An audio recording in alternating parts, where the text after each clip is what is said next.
নিজেকে খুব অসহায় লাগে? আপনি কি ভাবছেন?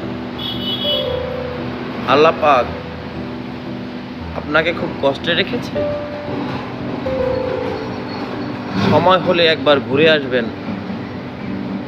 আপনার নিকটবর্তী হাসপাতাল থেকে। দেখবেন সেখানের মানুষ যারা রোগী কঠিন বাস্তবতার সাথে কতটা লড়াই করে অসুস্থ প্রাণ নিয়ে বেঁচে আছে।